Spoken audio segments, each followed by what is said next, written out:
To 100% raft, I'm gonna need to go from this dinky floating piece of wood to a sprawling ship cruising across the ocean, fight off sharks, bears, hyenas, rats, even bigger sharks, and my mother-in-law, sail through thousands of miles to find the scarce resources of this ruined underwater world, create our own self-sustaining ecosystem, discover how our worlds became a flooded wasteland, and realize that I am horrible at interior design. I 100%ed raft. I drop in on this 2x4 with nothing but a single hook to my name. I see some trash surrounding me, so I throw my hook in and... wow, a piece of wood! Whoa, plastic! But sadly, my wood is still short, so I can only really reach things in my immediate vicinity. A lesson I learned very quickly as I proceed to miss every single one of my next hook shots. But lucky for me, a barrel comes sailing straight towards my raft, which gives me oodles of wood, palm leaves, and even scrap. That wind did wonders for my confidence, as I now begin hooking in tons of different trash with ease. I finally discover the crafting menu, and there I can refine the palm leaves I've collected into rope. I can then use this rope and some wood to create a building hammer. Using this hammer along with 2 wood and 2 plastic, I can begin to build foundations to expand my raft. Whew! At least I have some flexibility now. But just then, in the distance, I spot something. Well, I guess we weren't adrift for that long. There's a giant island over here. But while I was distracted by that giant island, I left myself perfectly open for an attack. What the frick? Holy crap, what the heck? There's a goddamn shark on the boat. What the heck? Holy crap. What the freak was that? Without even a second to process that devastating strike, we've arrived at the island. Can I get off here? Okay, no, my raft keeps going. Okay, I'll be back for you, raft. I sprint around the island and don't find much outside of a couple seemingly useless flowers. That is, until we reach the island's peak. Whoa, what's this? Great. Whoa, I got a bunch of stuff. Holy crap. Okay, it doesn't really look like there's anything else here. Where's my raft? Oh, no! Oh, no! Raft! Oh, no. Oh, God. Okay. All right, then. What do you do if you've lost your raft? All right, guys. I think we're gonna have to start a new one because the game's called Raft, and I do not have a raft. So I start a new world. Seymour Butts number 2. All right. Let's try and keep the raft this time. We have no reason to leave the raft. The raft is so great. Why would we ever want to leave the raft? I realize here that it's much easier to throw your hook in the direction that the ocean is moving rather than against it, as all that useful little trash ends up funneling right towards you. Above all else, I prioritize barrels, as not only do they have more resources, but they also hold exclusive ones like stone, potatoes, beets, and scrap. I use the plastic and wood I grab to slowly expand my raft. As soon after, the little dorsal fin jerk attacks again. With no way to fight him off, I'm forced to watch in horror as he completely guzzles down one of the pieces of my raft. Kinda like how you should guzzle down that subscribe button. Look, you watch my videos all the time, and you think you're subscribed, but you're not. So just subscribe already so you don't miss any of my delicious 100% videos that could shave down the time you scroll YouTube's homepage on your lunch break. We're approaching an island once again, but I've learned from my mistakes of yesteryear, and I can use plank, rope, and some stone to craft myself a throwable anchor. I place this on my raft and throw the other end in the water, completely stopping the flow of my raft. The island is pretty uneventful, with me only really being able to find flowers outside of this one delicious pineapple I had picked. But upon returning to my raft, I make a stunning realization. Oh, what? The anchor is one-time use. Oh, okay. Bye, anchor. Anchor, I hardly know it. I'm able to make a small crop plot out of wood and rope, and inside I can plant my potato and beet. However, they can't start growing until I water them, and despite being surrounded by this stuff, salt water is no good. I find a simple purifier in the menu, but we're gonna need more wood and plastic. We better move quick because my water and hunger bars are rapidly falling. But I can't do any of that right now as my raft is completely stalled on the side of this island. How do I get unstuck? Paddle. Okay, how do I make a paddle? I need more wood and plastic and frickin' shark. Okay, well, I'm really thirsty, honestly. Did that work? No. I just don't want to lose my raft, but okay, I have to adventure. I think the number one thing we need is water right now. You know, we can always get unstuck later. Hey, what the frick? There's a frickin' seagull! Get out of here! The freak, everything in this world is against me. Jesus Christ. I managed to hook up enough wood for the water purifier, but in order to use it, we also need to get enough plastic for a cup. I truly am the Sisyphus of having a single sip of liquid. I get back on the island and try to grab some more, but my hook breaks. And as if that wasn't bad enough, my vision starts going blurry from dehydration. I am mere seconds away from death. Can he do like any swimming, or? Oh, a little bit. Okay. Oh. What was that? Didn't seem good. That was our good old friend, the shark, who doesn't take kindly to our little swim. I paddle as furiously as my little body will take me and make it back to the shore, just a single bite away from death. In an effort to heal myself, I eat the pineapple I found when I make a stunning realization. Oh, there's some water in this pineapple. Yes, the pineapple had raised me from the dead just a couple seconds before fading away. From here, I can use all the plastic I swam for to finally make a cup. I fill the cup with salt water, fill up the purifier, and put some planks to let a small fire start purifying the salt out of the water. After a few seconds, I can fill up my cup with delicious fresh water, finally quenching my thirst. And with that miracle, quickly comes another. Wait, is our raft moving again?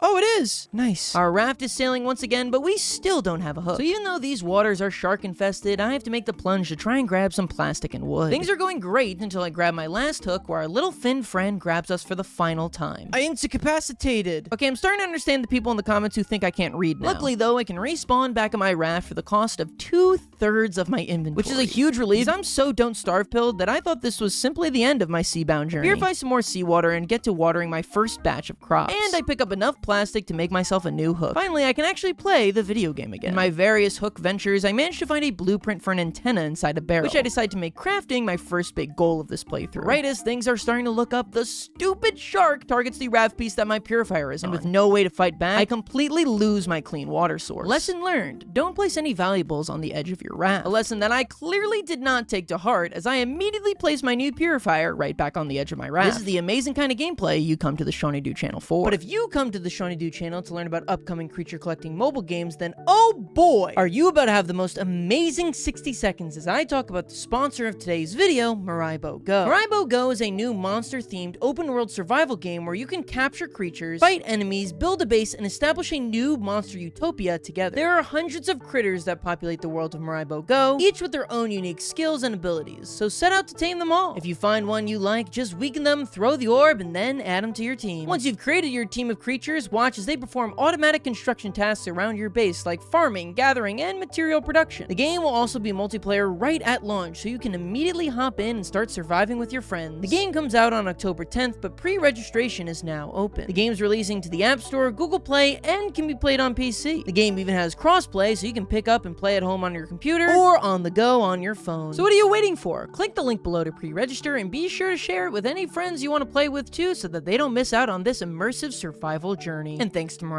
Go for sponsoring today's video. My crops have finally sprouted though, giving me double the amount of potatoes and beets I planted, meaning I can easily replant a new batch. After a ton more hooking time, I can craft myself a spear, finally giving me a defense against my mortal nemesis, Sharky. Get!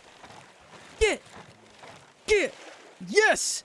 Yes! Yes! I'm gonna die of starvation, but at least I got the stupid shark. Yes, I'm seconds away from starvation and my potatoes are still nowhere near grown. I rapidly search through my menu for a solution and decide to just make a bet. And since it's well known you can't die in your sleep, don't look that up, I decide to hit the hay for the night. When I wake up though, my potatoes had fully grown, saving me from another day of hunger. To further improve this, I build a simple grill, to which I then realize I actually have nothing to cook on the grill and I'm starving once again. I make a desperate plea and swim over to a nearby island and find exactly what I needed. Sweet, sweet pineapple. Sweet pineapple. With this little survivability boost, I head back to my raft and craft a paddle. I can use this to direct my raft towards the incoming barrels that hold all the valuable food items that I require. Though this is barely enough to sustain me, as once again I wake up completely famished. Soon after, I die of hunger, losing all of the valuable resources I had managed to gather up. While that's awful, the reset to my meters was just what I needed. Before, every time I'd get a piece of food, I would just scarf that sucker down. But after dying, I have some time to get my food production going, getting me back on track with a steady supply of beets. I can even start cooking the beets on the grill to make them more nutritious. I further put this food problem in the ground by making my first fishing rod. And the fish of the raft universe are so simple-minded that we don't even need bait on it to catch our first fish. The mighty mackerel. Once again, proving my theory that fish are the world's stupidest animals. This gives me the time to make a second crop plot, meaning as long as I'm actively refilling them, I should never starve. I see some majestic dolphins in the distance, an animal that you can't help but love, until you even do a couple seconds of research on them. I place down my first ever plastic chest to begin storing my rare materials that I will otherwise lose when I inevitably die a couple minutes from now. With my state more stabilized, I build a research table. Here I can place resources inside to research them to discover new recipes to craft. By researching wood, scrap, stone, and plastic, I can learn to make a medium crop plot and a lantern for my hopelessly dark raft. I find another island, so I craft an anchor and swim on over. This island looks a lot different from the others I've explored thus far, as it's a lot larger and even features a massive beached boat. Upon entering the boat, I learned that this is the Captain's Island, which apparently is one of the rarest islands to find in the game, with a staggeringly low completion rate. Inside the boat, I find a bunch of basic resources like wood and plastic, as well as a radio and a sick captain's hat. Oh my god. That's awesome. Yo! But under the ship lie even more secrets as I discover a huge chest. And inside are tons of new resources like glass, bolts, vine goo, and even a recipe for a strawberry culotta. Help. Oh, I don't think they came. On the island, I find some more cave mushrooms and pineapples. But what's far more interesting is what lies below it. You see, surrounding the island on the floor are tons of things stuck in the sand that we can dig up using our hook. I'm able to find some stone, scrap, clay, and most valuable of all, metal ore. I swim around the island picking up tons of these resources to take home until I get hopelessly thirsty. Lucky for me, though, I happen to find a watermelon on the island, which I can eat for huge amounts of liquid. But I take that close call as a sign and swim on back to my raft. And who's there to greet me? None other than the freaking shark. I've had it up to here with you, man. Face the full fury of my spear. What? Huh? Wait, what? Wait, I killed him? Oh no. Oh, get out of here. Now I feel bad. Oh, I thought we were just kind of doing like this like little Tom and Jerry thing. And now I'm wearing his corpse. I'm a monster. Yes, call me Oscar Sharktail, because I've just committed unforgivable crimes against all shark kind. I take all my new resources to the research table and learn how to make a bunch of recipes for my raft, like a better water purifier and a drinking glass. I also learned that I can turn my scrap into nails, which I research as well, giving me access to a scarecrow. I craft myself a medium crop plot, which allows me to plant these higher quality seeds like pineapple and watermelon. So I plant and water those there. And with that done, it was time to lose the anchor and sail into the wind once again, hooking away anything that comes into my direction. Just peacefully drifting through the sea. Why are you back? Don't you ever learn? Well, I guess that was actually a different shark, and I promise I'm not trying to say that all sharks look the same. Now that I've got my valuable medium crop plot, I decide to build a scarecrow to protect my crops from those pesky seagulls. Sorry, Scraps. I put a piece of rope into the research table and learn the recipe for a simple collection net. A piece of flooring I can add to my raft that will automatically collect any trash that passes through it. I make one, and as much as I want to make more, they are expensive, costing a whopping 8 rope or 16 palm leaves to craft. I make this my new priority as I am getting sick of the rise and hook lifestyle. I find another island, so I swim over to it, but the freaking shark gets me and I lose a ton of resources I had on me. God, I hate this thing. I am so glad I killed your brother. Upon swimming all the way back to the island, there is nothing even here for me to dig up, so I did all this for nothing. And as a welcome home present, the freaking shark eats my collection net. I will rain hellfire down your entire people, shark. By the time this playthrough is over, there won't be a single dorsal fin in this ocean. On the bright side, in the distance, I see an island larger than any of the other ones I've been to before. I paddle as hard as I can over there and dock myself right by the island, so I don't need to worry about the swim over. For entering, I get the achievement for discovering a large island. They weren't kidding. As I explore, I realize this is way bigger than anything I've seen before. Here I discover my first sign of human life, a trading post. Even in the apocalypse, people are still trying to make a quick buck selling things you can find in the ocean for free. Unfortunately, everything here costs something called trash cubes, so we'll have to come back later. The island still has tons more to offer, like this crate and... What the freak? What the freak is that? Where'd it go? Oh! I try hitting the boar with my axe, which I guess is only for tree chopping, so I try to rush make a backup weapon. Can I make a weapon? I need rope. Holy crap, that hurt! Holy crap, I gotta get out of here. I scurry back to my raft, tail between my legs, and head right to bed. When I return to the island in the morning, the boar seems to have gone away, but that doesn't mean I'm alone. The freak, a hawk? And the hawk proceeds to drop a boulder on my head. How am I supposed to counter that? I have a spear and a plastic freaking water cup. I hide under a tree to shield myself from the hawk's rocks, but... Oh my god, the boar! I got a zigzag so he can't follow me. That didn't work. He knows about the zigzag pattern. He knows about that. Oh! Awesome. Awesome. Okay, clearly this island is dangerous, so I decide to explore the much more calming surrounding waters instead. Whoa. Ah! Ah! Holy crap, what the frick? What the frick? Where did you come from? But I formulate a plan to sneak around the island, cutting down the trees so that I can finally make a spear and defend myself. Then I can enact my revenge on all these different creatures. What? No! God dang it. Okay, yeah, we're leaving. Clearly, I am not yet prepared to tackle a large island. I realized that I had let my ADHD get the better of me here and forgotten what the core of this game was about, your raft. So I spend the next couple days expanding the raft, both with foundations and placing collection nets all around to give me more sea-bound resources to build with. Soon enough, the collection nets are bringing in tons and tons of needed materials, exponentially growing my raft. And just when I was starting to get comfortable with raft life once again, I see it. Another giant island. Despite me knowing how awful of an idea that is, I dock my raft and swim there anyway. Waiting there to greet us is none other than our best friend, the boar. I run away, but the boar slowly follows me and whittles me down. I try to escape into the water, but there the dastard shark stares me down. If I wanted to get out of this, I was gonna have to fight. I wait for the boar to charge at me, and then when he stalls, run in and smack him with my spear. To accomplish this, you need to be quick because he starts charging again almost immediately after hitting. Luckily, I am the master of land and sea, and when the going gets tough, I can just jump right into the water. It's truly like a dance between me and the boar. Every time he does his move, I gracefully swing and a poke. Then, right when I thought I had him, the boar strings in 2 hits. I'm forced to retreat. I jump into the water, but who was there waiting for me? None other than the shark. But I refuse to back down. Benny the boar, yes, I gave him a name now, you are going down. I sneak around the island, get the materials for a new spear, and it's time to take him on. But while doing battle with Benny once again, I realize something. What makes us humans better than these filthy wild animals? It's not our strength, but our brains. In order to defeat Benny, I must outsmart Benny. I stand by the shore and learn that no matter what Benny does, he cannot get in the water. He is afraid. So by standing in the shallow section where the shark also can't get me, I can just continually wail on Benny until finally... Yes! It's a warthog. Yes.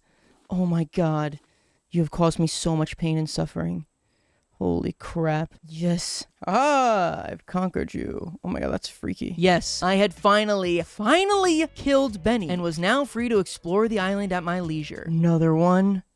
God dang it. Okay, time to leave now. I continue expanding my raft and get the idea to, instead of just continue making a square, make this little plank section and put a net on the end, so I could be grabbing trash that I would otherwise have no access to. Though this does make the nets juicy targets for my evil shark nemesis, but he knows that he's in for a little poke whenever he does that. I also managed to get enough supplies to build a sail. Not only will this increase my speed, but it'll allow me to start turning the direction of my little raft. I'm spending less time hooking now and more time picking up from my collection net and doing my chores from around the raft, like filling the water purifier and changing out my crops. I've got stacks of nearly every resource now, which is why I finally feel comfortable exploring another large island. I go through and cut down every tree that I see until I discover a cave, which not only holds more mushrooms, but also a crate with tons of supplies in it. I don't know why people are just stocking up on crates on a bunch of resources and then leaving the island, but I am not complaining. Using the bolts and hinges I found, I can research in the table tons of new recipes like an upgraded hook, a bow and arrow, and most valuable of all, larger chests, which I immediately placed down on the raft. But if I wanted to craft all those shiny new toys I just researched, I was gonna have to head back underwater. My main goals here are to find metal, ore, and sand. I can use any sand and clay I find to craft wet bricks, but they'll need to sit out and dry for a bit before they're of any use to me. Using some of the goodies I found in that crate, I'm able to upgrade my slow plastic hook for a much faster scrap hook. This makes a world of difference, especially when you have to go to the surface every time you're running low on air. The faster you can mine means the less breath trips you have to make. In the meantime, I can continue spelunking underground. Down below, I discover copper ore, tons of metal ore, and by swimming through these giant seaweed vines, I can find, well, seaweed. After grabbing tons of spoils, I head back to my raft as my wet bricks have finished drying, meaning that after researching them, I can craft my first smelter. By placing planks inside of the smelter, you can refine tons of different materials. But my first priority is to get some sand in there. The sand then burns down into glass, which we can then use to craft the advanced purifier. Not only does this not need any planks and instead just uses the sun's heat, it can also purify 5 cups of water at once. This is a huge upgrade, as watering crops was incredibly difficult with a basic purifier needing to be filled for every single cup. I also learned that the seaweed I picked up can be purified down into vine goo. I use some of the ingots I found and make my first shovel, which I can then take over to this cave on the island and dig up these little dirt patches, as well as an additional goodie like a nail or a bolt. Now equipped with an upgraded metal spear, I can find this island's boar and kill it. The meat and leather is nice, of course, but there's also an achievement for killing 50 of these suckers, so I need to take them down whenever I can. Back at home, I start turning all of my metal ore into metal ingots, which, yeah, I should have figured that would happen. I craft my first large crop plots. These allow me to plant the seeds from the mango and palm trees that I've been harvesting to grow full-on trees. I spend another day in the reef mines before returning home to chop down my now fully grown fruit trees. But with the island now completely ransacked of resources, it was time to set sail once again. I placed down an advanced grill, which will let me cook up 3 items at once, as well as larger food items like this massive salmon I'd fished up. While at sea, I get to my usual raft chores like emptying my collection nets, harvesting my crops, and refilling my furnaces. I also finally get enough vine goo to craft myself an empty bottle. This is a massive upgrade from the plastic cup, letting me carry 5 units of water at once. I craft a streamer, which is a small flag that shows me what direction the wind is flowing. That way I can always make sure to position my sail in the direction to ensure I'm moving as fast as possible. I keep funneling the majority of my resources into collection nets though. While a lot of the mined resources are needed for some high-tech recipes, the ones you end up needing the most of are the everyday resources like wood, palm leaves, and especially plastic. Plastic is definitely the rarest of all the resources since there's no plastic trees, at least not until Nestle can figure out how to genetically engineer them. After sailing for a while, I stumble onto an island, so I place my stationary anchor down and head on to land. I find a goat, so I decide to pull out out my recently crafted net launcher to try and catch them, only to learn that the net launcher needs nets, which I do not have. On the island, I cut down trees, kill the boars, and mine some resources underwater like normal until I make a harrowing realization. Where the heck's my raft? After looking all around the island, I managed to find my raft, but its location is not exactly ideal. Wait, is it moving without me? What happened to the anchor? Yeah, you see, what happened was when I placed down the anchor, I didn't actually lower the anchor, meaning my raft was just adrift in the ocean. You can actually watch this happen in real time as I play Cookie Clicker on my second monitor, not paying attention to the fact that my raft is slowly flying away. I swim as fast as I can to get back to my raft, and lucky for me, the shark only decides to bite me once, and I can place my feet back on those foundations I missed so much. I can't believe I almost lost you, raft, for some stupid no-good island. I find another island, this time remembering to lower my anchor. Only problem is the island is so small the shark is always in close proximity. So I do what no man has ever done before and swim straight into the shark's mouth. Oh my god, I can't believe that actually worked. I mine up some more resources, which inspires me to make a second furnace to burn through it all. I finally start smelting my copper ore, which means I can research a copper bar, giving me the crafting recipes for a simple battery and a circuit board. I set sail for my next island, and since this one's a large one, I make sure to come equipped with my bow and plenty of arrows. This is because circling the island is our next creature to slay, the giant hawk, dropping rocks on us that do tons of damage. I try to get a good shot on him with my bow, but he just moves way too fast. The hawks are single-handedly the most annoying creature in this game, because no matter where you go on the island, he will seek you out and drop a rock on you. It's like a heat-seeking missile. Even when I manage to get above the jerk, my horrible aiming skills make me just waste a bunch of arrows and take another rock to the face. What? No, you're freaking joking! Okay, well, it's night now, so I go to sleep to deal with the hawk in the morning, and are you joking? He can hit me on my raft while sleeping. Yep, we're leaving. For all my ingot spoils from mining, I'm now able to make a cooking pot, which allows me to make more complex meals. But there's a bit of a learning curve to it. Cook.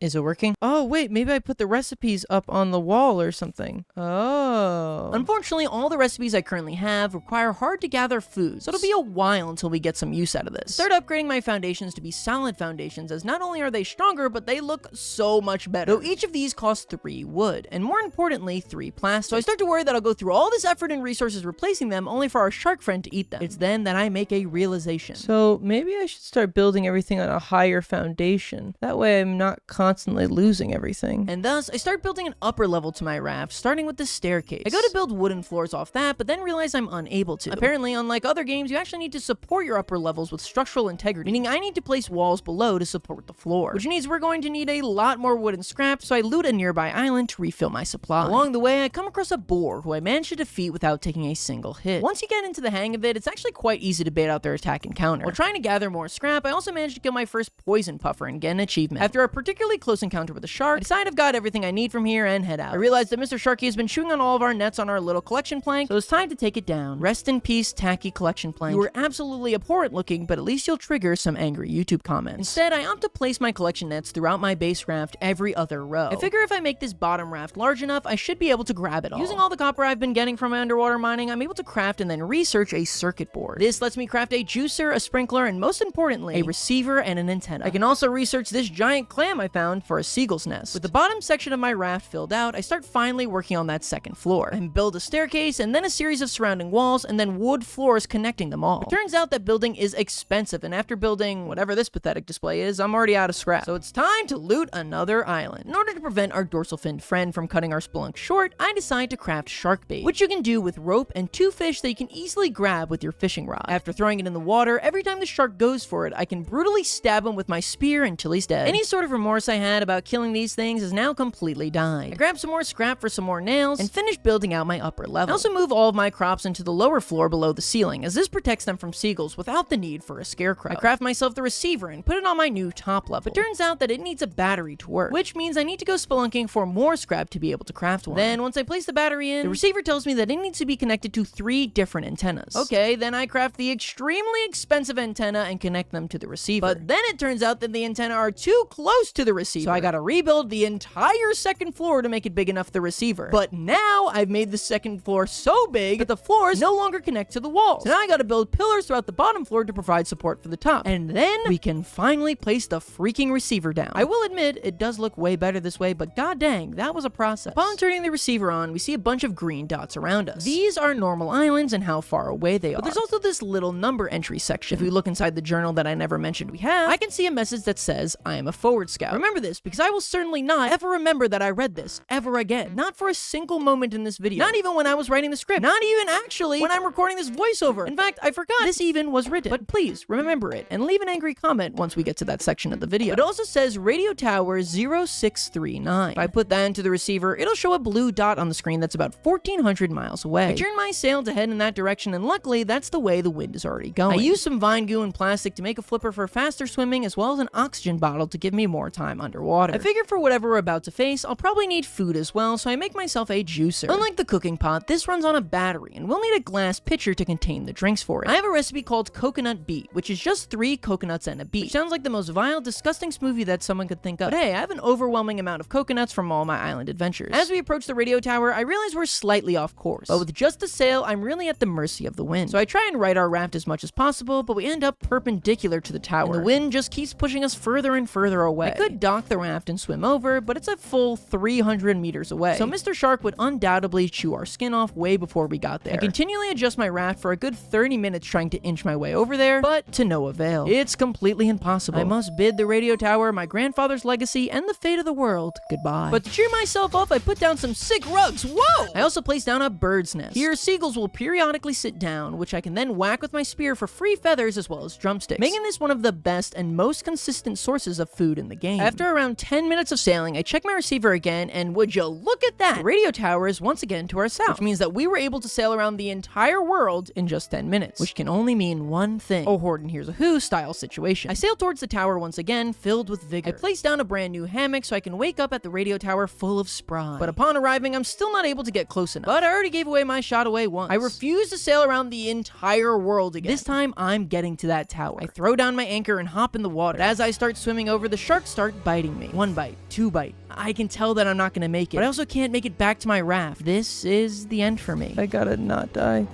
No, come on. Come on, no, please, I'm so close. God, please, no, please, please, please, no, please, no, please, no. Oh my God, it actually worked. I don't know. I don't know what I'm doing. Where'd he go? That scared him off, really? All right. Oh my God. Oh my God, I'm here. Finally. Oh my God. Yes. Freaking radio tower. I got you, Bruce. Who's Bruce? Caught a shark, named him Bruce. Oh. Bruce is the name of the shark. Oh. I guess I never did name him. After what felt like forever, I had finally made it to the sacred radio tower. The place is abandoned, and there's tons of supplies for us to loot. That's far from the most interesting thing here, as I discover the blueprint for a headlight and also a note. 22 December, distress call received, Balboa Island. Cuckoo won't accept facts. Gunshots in the distance, Tangora City. Sparrows come at Celine. Wait, this game has a story? Yeah, I'd assumed up until this point, based off everything I heard about this game, that it was just like a classic open-world survival game, like a Don't Starve or a Terraria, where there's some loose story if you go digging in the back ends of PNGs that appear on screen for 2 seconds. But as we will soon see, this is like a full story-driven game, apparently. And I'm just discovering this. 14 hours in. Oh God, this is gonna be a long video, isn't it? After doing some more parkour, I find another note, and this one's written by Cuckoo himself. He explains that a group of them have been stuck at the tower, and they're rapidly running out of food. Their best bet at survival is to try and fix a reactor that's at a place called Celine. While they were all supposed to head there together, someone named Sparrow abandoned them and headed to the reactor, leaving them here alone. And they are not here now. And there are no more notes talking about Sparrow coming back. So, I think you can fill in the blanks here. Find the blueprint for the recycler, and also... Holy... This is this person's alive? What the hell? Hey, a friendly face. Wondering how I ended up here. Yeah. This person doesn't actually come back with us on the raft, though. They just give us the option to change our character if we so please. And I do not please. I enjoy my little basketball jersey wearing toupee having queen. I collected a note that gives us the key to our next destination. And while most could leave now, there's an achievement for collecting every single note here, so we still got some exploring to do. To find the rest, we've actually got to jump into the water, as some of the radio tower has been submerged. Swimming through the halls finds us our note, and we can find the last one in a room I missed, giving us the achievement for finding all of the radio tower's notes. These notes don't reveal too much more of the plot. The only important thing we learn is is that Sparrow does communicate to Owl from Selene, and that many rafters are dreaming of a place called Utopia. Which, yeah, that makes sense. I doubt during the apocalypse anyone is dreaming of a place called Carl's Jr. With that, it's time to swim on back down to our raft, which I make without even a single attack from Bruce. I put the new destination code into my receiver, which is also conveniently in the direction of the wind, and set sail to hopefully find civilization. While sailing there, I can research both the recycler and the headlamp. The recycler is expensive, costing a hardy circuit board and 4 metal ingots, but I craft it anyway. It requires raw materials to begin recycling, so I fill it with palm leaves, as I have gathered tons of those. After hooking the recycler up to a simple battery, it starts crushing all of my leaves down into something I've been anticipating this entire playthrough, a trash cube. With my trash cubes in hand, I can head to a nearby island and finally use the trading post. Send all my cubes on bait, as that'll allow us to catch new fish, which we can then sell back to the trading post to increase our reputation level. We currently sit at reputation tier 1, but if we manage to sell enough fish, we can unlock the next 2 additional tiers from the post. While I'm exploring the rest of the island though, our old friend the Falcon comes out of nowhere and drops a boulder on us. And I have had it. I've been killed by these hawk falcon things too many times, and I've lost too many items to let this go on any longer. So I make it my goal to slay this hawk once and for all. To fight the hawk, I head to the peak of the island. That way, when we go down to grab a rock, I can see where he's coming from and shoot arrows at him. There's definitely a learning curve on this, as the arrows fly in pretty strange ways, and the hawk in general is kind of fast, but after a while, I get the hang of it. When the falcon comes up to drop a rock on me, I just jump around, which lets me completely avoid damage. Most of the time. After a full day of painstakingly shooting the falcon... Watch out! Yes, I killed him!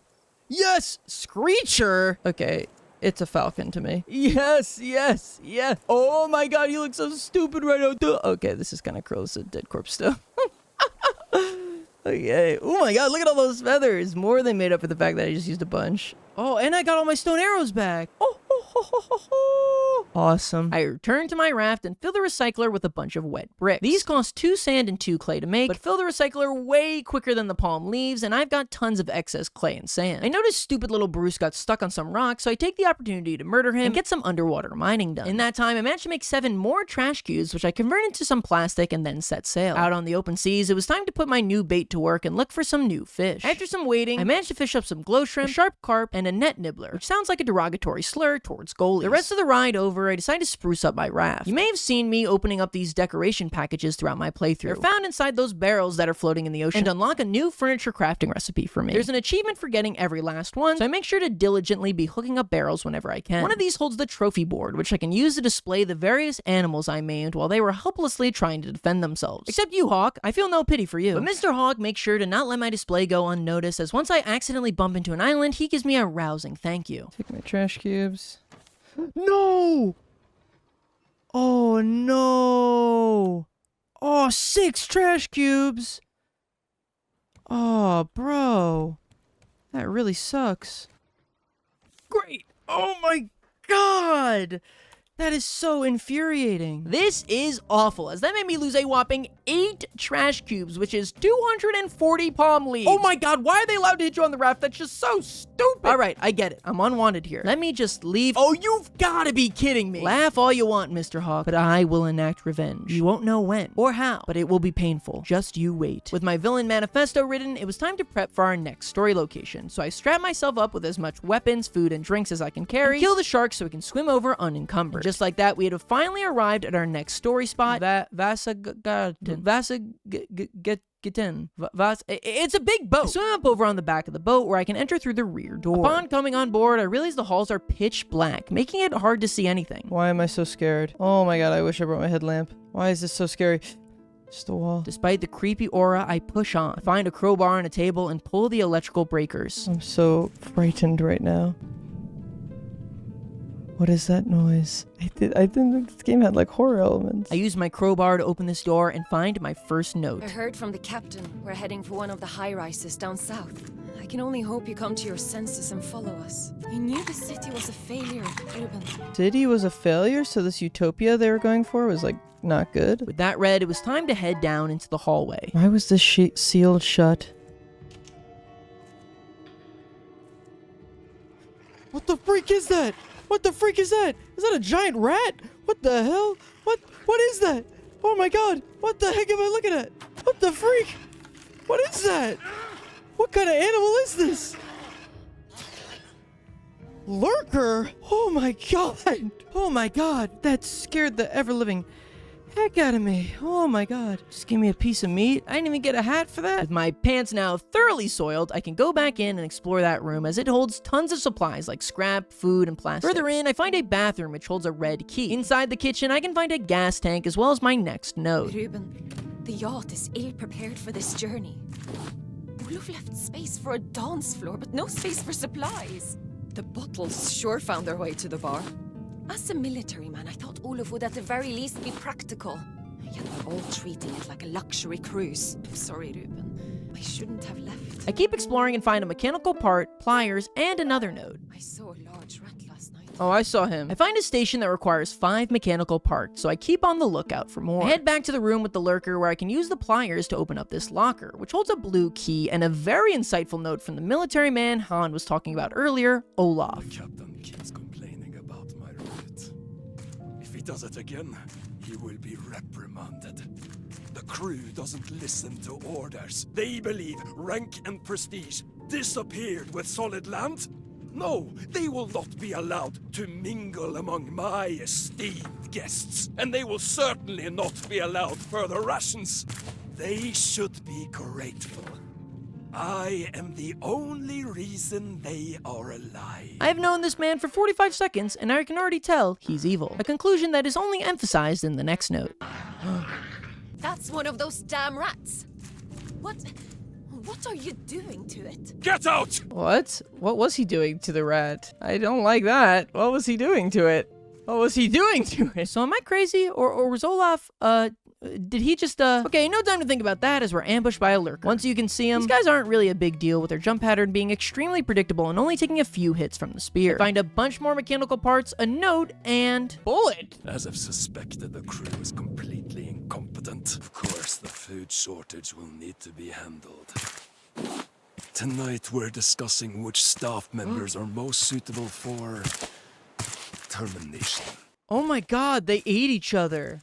Oh, I probably should have figured that out already. Wait, then what was he doing to the lurker? Since I'm outside and my inventory is now full, I take a quick stop back at the raft to drop off the supplies and resupply, and then head back to the yacht. I also bring a headlamp this time so I can see inside the dark halls of the boat. I use the 5 mechanical parts I found to assemble a car jack that I can use to move this fridge and access the second half of the boat. And yes, I mean half. This place is big. Inside, I find a 4-digit code as well as a note from Olaf where he says that he is training the lurkers. He also realizes there's some sort of mutated rat, and by using their own contaminated blood and injecting it into a different lurker, he can make them stronger? Wow, this guy is a cannibal, an animal abuser, and he doesn't know how to spell Olaf? He's doing like a supervillain speedrun right now. I get my achievement for killing my 10th lurker, and then I get really lost for like 45 minutes. I don't know how much I've expressed this on my channel, but I am really bad at first-person games. Something you probably all realized 2 minutes into this video. So I get lost very easily. Eventually, though, I find this key card, which lets me open this door, which gives me a green key, which lets me open this door, which lets me get a light. I also get a note, which seems to imply that Olaf let his furry little friends loose on the ship, caused mass panic, and then escaped on a lifeboat with the well-behaved ones, which I'm not sure what would have been worse, if this psychopath was still here, or the fact that he's out there somewhere in the world, creating panic, causing harm, kissing rats. I go downstairs and can turn my lighter, along with a bunch of other supplies I found, into a bomb? What the heck? Why was it that easy? I use this bomb to blow up the ship's last door to the cockpit and find the area's final room. Inside is a blueprint for a steering wheel, an engine, and the final note containing our next story location, a place called Balboa. I head back to the raft and input the new destination code, but see that Balboa is in the opposite direction of the wind, meaning that we currently have no way of getting there. This is where researching the steering wheel and the engine come in. After researching both, I see that the engine allows you to travel in any direction you please, even against the wind. Only problem is that it costs a lot of metal bars that I don't have. So I head to a nearby island first, kill the shark, and then head underwater to gather supplies, mainly metal ore. After securing a full stack of the ore, I continually refill my 3 furnaces until I've got enough to craft the engine. The engine is massive, needing 3 foundations for it, as well as 3 empty spaces beside it for the wheel to spin in the water. My initial thought to put it like this on the back of the raft doesn't work, because then I just start spinning in circles. I carve out an area on the side for it and make sure to use improved foundation and even some metal bars to add foundation armor to the 3 spots I'm putting the engine. The last thing I want is for Bruce to eat a piece of foundation and then I lose my engine. Wait, why is that text on screen? By placing some planks inside, I can fuel the engine, and once it's on, I can turn my ship with the steering wheel. Don't ask me how this could possibly connect to the engine literally across the raft from each other. But just like that, we're off to Balboa. Except we're not moving at all. Yes, as it turns out, our raft is actually too big for just one engine, so we need to make a second one for us to actually actually be able to go anywhere. Okay, now we're off to Balboa. Well, actually, it turns out that we spent so much metal on making our engines that we no longer have enough for weapons. And since Olaf is going around smooching up steroided up rats, I want to be prepared. So another quick stop off at an island is in order. And then we can finally head to Balboa. Thankfully, preparations are pretty easy as we just picked up so much ore, and for food, we're swimming in meat after killing all those lurkers on the boat. Upon arriving, we're met with a tiny tunnel that my raft is much too big to fit in. So we'll need to anchor down and swim on over ourselves. And we're met with an island unlike anything else I've seen so far. I guess I just thought in the apocalypse everywhere around the world became little tropical islands, but I guess it makes sense that there are still some places with more deciduous forest climates. Watch out for bears. Bears! And we are really not beating the bears allegations, because all around the island I start to find bushes of wild berries that go into my key items pouch. Dude, if the freaking rats look like what they looked on the boat, I can only imagine what a bear is gonna look like. I follow some signs that lead me to the ranger station. I don't hear anything. Maybe there are no bears. No, they're real. They're still here. They're alive and well. What the frick? Oh my god, he pulled up on me. Holy crap. Holy crap. The bear charges after you and then executes one of two attacks. In the first one, he just does a little swipe, which is fairly easy to avoid if you aren't right on top of him. But his second attack has him leap 45 freaking meters towards you with like pinpoint sniper accuracy. Thing jumped after me. Ah, I gotta get out of here. Oh my god, I'm gonna die. It's his attack pattern. Oh, I missed. Oh, I missed the... Holy crap! How was that even fair? He cannot be juked nearly as easy as the warthog. Leave me alone, please. Oh my god, how many hits do I have to hit him with? No, don't drink water at a time like this. Holy crap. My spear died mid-combat. That was terrifying. With that horrifying encounter finished, I can start my trek to the ranger station. What the freak? Is that acid? Yes, there's a lake of acid here, and we need to jump onto these little boxes to cross the way. Spoiler alert, not only is this never explained, it is also the only acid we'll ever see in the entire game. Raft, you can't just lore drop acid lakes on me and then refuse to explain. After crossing that, we've encountered a large tower that turns out to be Relay Station 2. At the top, we find a breaker that activates the tower, and a screen that displays that we now have one of 3 towers active. We also find a note. 3 months ago, my sister Astrid and I were put in charge of the ranger station on Balboa. The next shift was meant to start weeks back, but the replacements never showed up. Uh-oh. Henry suggested that I start writing things down after Astrid disappeared, so that I'm not feeling so lonely anymore. I get it, so him and Astrid were living here. Then Astrid went missing. I mean, there are bears. Feels like this one's kind of an open-shut case. No cannibalism like the last one, just... freaking bears, watch out. Close by the relay station is the ranger station, which holds the blueprint for a biofuel refiner, as well as tons of plastic. Lining the walls are a bunch of newspapers revealing that the world started flooding due to climate change, as well as the big rat race. That's funnier than you think it is. On my way home, though, a bear ambushes me out of nowhere, and I am swiftly killed, losing all the precious plastic and bolts I managed to loot up from the ranger station. Yeah, I'm just gonna give you a little spoiler here. Balboa Island ends up being far and away my least favorite story location in this entire game. The bears are merciless, and they flood this island. The whole place looks exactly the same, so it's incredibly easy to get lost. And there are fake trees. Why would you create trees that I cannot cut down? Why would you pull such trickery on me, Raft? And dying made me lose my cute captain's hat. How could you, Balboa? I head to Relay Station 4, but I can't cross the way due to the bridge being raised, so I'll have to come back here later. I do find a bunch of bees, though. I'm able to grab their honeycombs before being swarmed by the little bugs and forced to leave. I make my way over to Relay Station 6, but blocking my path are a bunch of vines that I can't seem to destroy with my axe. Lost and confused, I head back to Relay Station 4, and I realize with absolutely no help from Google that I can hit the bridge lowering switch on the other side using my bow and arrow. I climb the tower and discover another note where he talks about their kids fighting, as well as Bruno's hammer, a blueprint for a fuel pipe, and a map that seems to denote some sort of giant red skull, which should really just cover the entire island because it's infested with bears. I make my way to the giant red skull, and along the way I find a locker in the middle of the woods that holds Bruno's saw. Deeper into the forest, I find some notes from Bruno's children. Betrayal. Father trusts the murderers. He would leave us behind. Ha ha! We can't have that. Oh no, there were no children. Oh no. Bruno went crazy. I kill one of the freak's children and get the light bulb from inside her. I'm attacked by a bear once again, but things go a lot easier now as I've upgraded to metal arrows made from metal bars, which do much more damage than the flimsy stone ones. I get lost for a very long time and die to so many bear attacks that I have no more resources for weapons and barely any food left. But after far too long of searching, I finally managed to make my way to the Red Skull. What is that? What the freak? Huge bear. Large bear. No weapons. Luckily, I can bait the mama bear with those wild berries I found and escape without having to fight. Inside Mama Bear's cave is the blueprint for a machete, as well as a machete itself. I can then use this knife to cut down these vines, and I can at last make my way to Relay Station 6. I find another note, and this one reveals that Bruno decided to abandon his post and leave this island. Unfortunately, there wasn't enough room on the boat for all his sick dolls, so he's only able to take Henry. I promise this will be relevant later. Who the freak? Johnny. Adding our second playable character to the lineup. We find the blueprint for a fuel tank, power on the final relay station, and reveal our next story location. 1240, a place called Caravan Town. Then I definitely on purpose get so thirsty that I die and get sent back to my raft. It was definitely quicker this way, that's why I did it. There's actually a ton more to do on Balboa, as we're still missing some notes, and there are a few Balboa specific achievements, but all my deaths have left me completely drained of all resources, so I'll just have to come back later. Unfortunately, I still cannot be free from Balboa's curse, as I'm completely out of fuel for my engines, and the way I'm backed into this corner means I can't use my sail to get out. So I start literally destroying the foundations of my raft to get the wood I need to power on the engines. With that, we can leave this place behind. Jesus Christ, I hate it here. I make my way to a nearby large island using this receiver, and I guess finishing out Balboa unlocked new island types, as this one is the same foresty sort of vibe as the last one. I grab as many honeycombs as I can carry, as we're gonna need them to start farming bees. Oh, but let me take a quick stop back at my raft before I... Oh,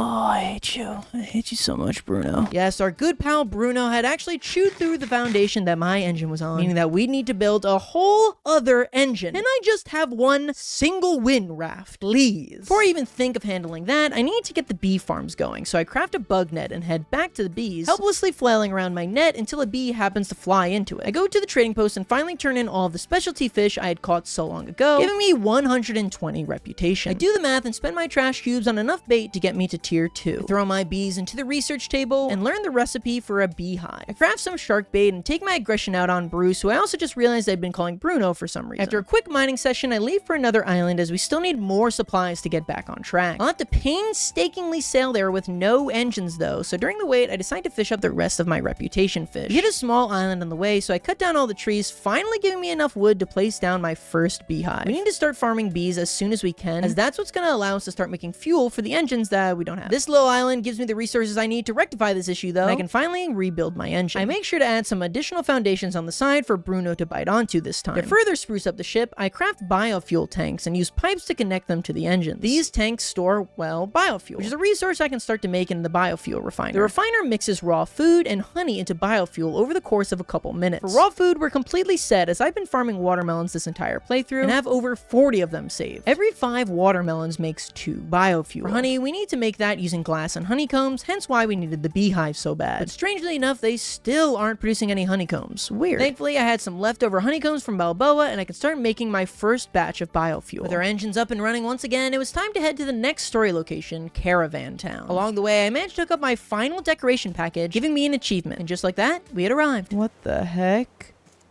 This looks like a whole village. What is this place? It's kind of crazy that there are whole like civilizations out there. What happened? Oh yeah, didn't somebody say Utopia? Is this the Utopia? The Utopia? Luckily, we find a nearby note to give us a little context. Dato Scientific Journal.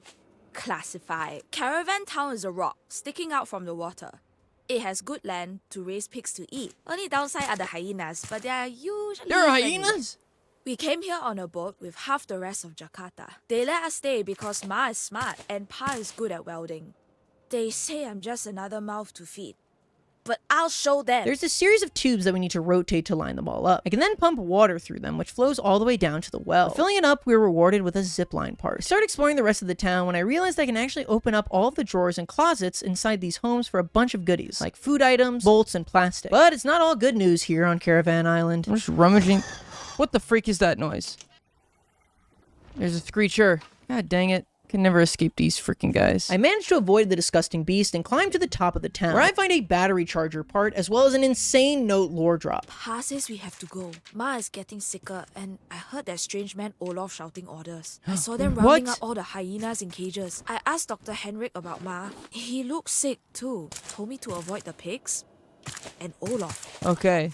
So Olaf came here, and now they're experimenting on the frickin' hyenas. After sustaining far too much damage from the Screecher, I decided to put an end to his wrath and shoot him down with my bow, which I'm actually impressed I was able to do. See guys, I am getting better at this game. My fall from the Screecher actually ended up being a good thing too, as I now discovered Dedo's bike, as well as a new note. In this one, Dedo's friend Sanji explains that Dedo made a diving suit and got stuck underwater. So Sanji is stuck funneling oxygen to Dedo using his bike. Then the note picks up with Dedo afterwards. Sanjay ran off crying as soon as they dragged me out.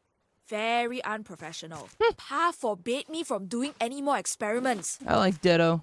New favorite character. He's just a cheeky little munchkin up to no good. I followed Dedo's bike down, but realized that the hose goes quite far down. In order to reach the bottom, I head back to my raft and craft myself a pair of flippers and an oxygen bottle. But even with all that, going down is still a struggle. Like, how am I supposed to make it all the way down here in one single breath? Well, the answer is all these bubbles that you see surrounding me that would completely fill my oxygen meter. But I don't realize that for another 5 hours of gameplay. I make a mad dash to the bottom and grab a metal detector blueprint, another zipline part, and the infirmary key. Then I drown on the way up because, let me reiterate, this is 100% not how you're supposed to do this. I make myself the newly discovered metal detector and take it around the island and like point it at things, I guess. I have no idea what I'm doing here, but that's not important for now, as while swimming around, I properly kill my first poison puffer. Yeah, I guess all the other times I thought I was killing them, I was actually just letting them explode in my face, as when you actually murder the puffer, he drops a lump of explosive goo, which is also what I call mine. Coming up these stairs, we can find a tank that requires that explosive powder, which I'm extremely confused as to why it won't work. Turns out this goo needs to be refined in a furnace first. Once it's ready, I take one of the pieces I got and research it, finally giving me the recipe for the netcaster I've longed for so long. With our powder in hand, we can head back to the machine. It turns out to be a rocket that Dedo made. This proceeds to explode into a million pieces just seconds later. Good work, Dedo. Inside the rocket's rubble, we find the last zipline part. But far more important than that, we find Major Tom, who's immediately elected captain to my raft. I look forward to working under you, Major. I asked Pa why we can't fly to another planet without all this water.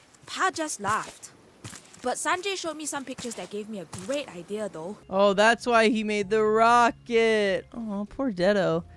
If Dedo is dead, I'm uninstalling this game. I have emotionally bonded to him. He doesn't even know who I am. If you kill him, game, I'm gonna be upset. By heading up to the central tower, I can form all three of my zipline parts into a zipline tool, which also awards me the blueprint to craft it in the future. From there, I can take this zipline down, where it turns out we're not as alone here as we thought. Whoa, piggies! Are they friendly? Nope. What the heck happened to these pigs? Put you out of your misery, little guy. Oh. Actually, you might be putting me out of my misery. I can only assume that these are pigs that Olaf was experimenting on with lurker blood before moving on to the hyenas. And they pack a punch. Now is probably a good time to mention that the machete is a really awkward weapon. While it does do more damage than the metal spear, its range is much more limited. Not to mention it has this weird delay before swinging that makes timing your hits really strange. Irregardless, I'm able to take them all out and move on to the infirmary. Stuck in the shack, sick as a dog. I don't think I can treat anyone in my condition, and these people know it. It's the pigs. For weeks they've acted erratic. I've been blind to it. I didn't even notice the butchers getting sick. All started when Olaf Wilkstrom arrived. Oh my god. Wait, so he was mutating the pigs with the blood of the rats, and then he was feeding the pigs to the people of this island? So he was trying to, like, make them super soldiers too? What the heck? This dude is crazy. This guy is insane. I mean, like, I kind of already knew that, but, like, I wasn't expecting him to go this far. I managed to pick up the mayor's key here, so I head over to the mayor's hut. Here, I can use the battery parts I found to discover the blueprint for the battery charger. Oh, mayor hat! Oh, this is the best day ever. Now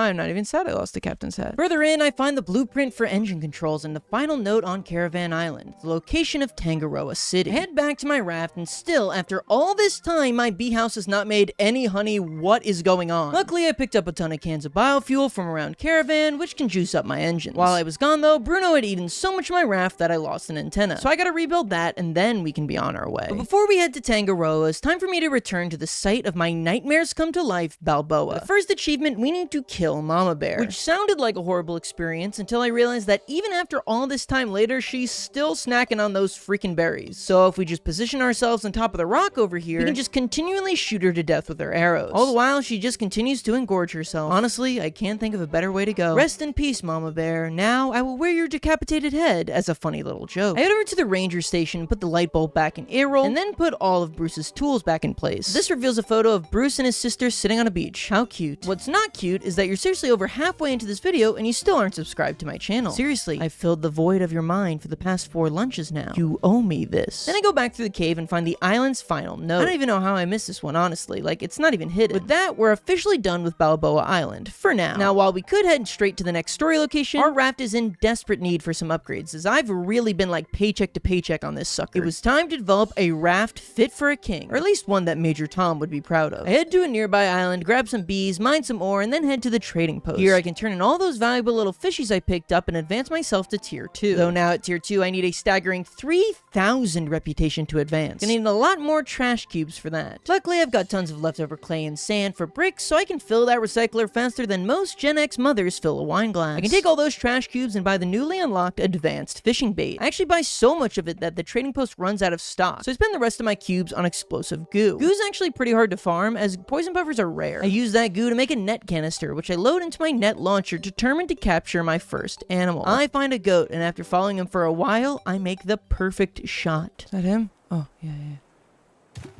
Oh, well, can I pick this back up? You only get one shot? Really? You're joking. I can't pick this back up? Yeah, it doesn't help that these nets are expensive, so missing a net feels all the more awful. But after studying his walk pattern for a bit longer... Oh, I got it. Nice.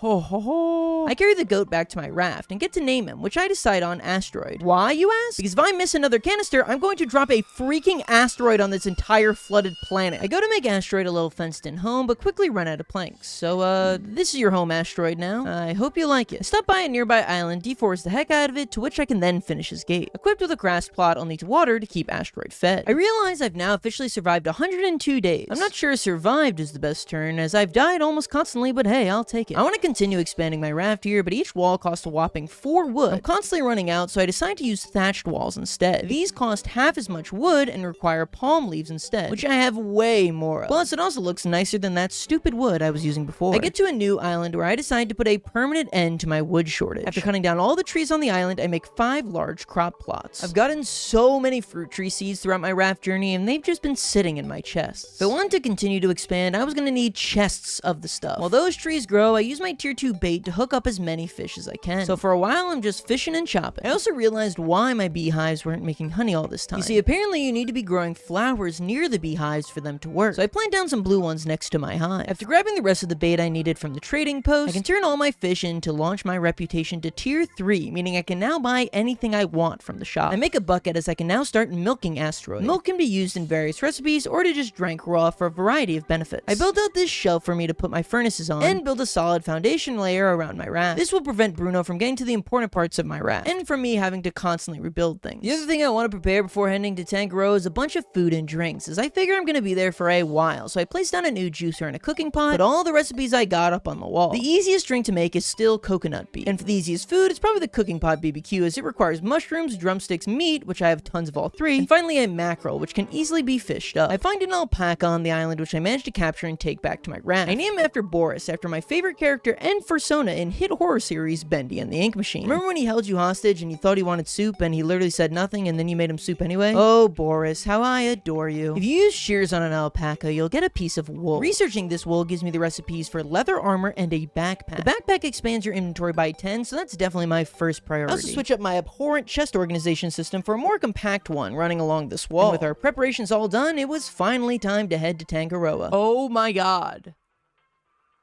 What the freak? It's like a whole city in here. How do we get in? What the heck? I make a backpack and a bunch more food, and it's into the city we go. And I'm in what I assume is the Workers' Hall of Tangaroa City. As a brief recap on the lore, last we heard of this place, Olaf was alluding to coming here. In fact, he even had a model of this dome on his desk. He was rallying the people of Caravan Island that they need to bring their rafts here because a bunch of rich people live in here, I guess. But that theory immediately becomes proven as the halls are filled with lurkers. I head into the cafeteria, pick up a generator part, and find a note from Ruben, who, if you recall, is who Han was writing notes notes to all the way back on the yacht. In the note, Robin explains that the captain is having him, a worker on the city boat thing, push the engines to their limits. This is because of a fleet of rafts that's chasing after them, who I presume to be Olaf. We're also introduced to like a larger elder lurker here. They hit harder, they've got white hair, and they're covered in lipstick. I guess Olaf's experiments went even further than before because these things are insane looking. Head through the halls, find another generator part, and open the door to the storage area. Inside, I can turn on the generator, which powers on this crate picker-upper thing. At first, I thought this was just so I could get inside the crates, but that doesn't really work. It turns out that this is a maze puzzle. The boxes each have openings that are noted by the caution tape on top. There's only one open slot to move the boxes into, so it's basically like a sliding block puzzle. After a few minutes of fiddling, I was able to make a path to the back entrance, which gives me the blueprint for the water pipe, as well as another note. The engines are done.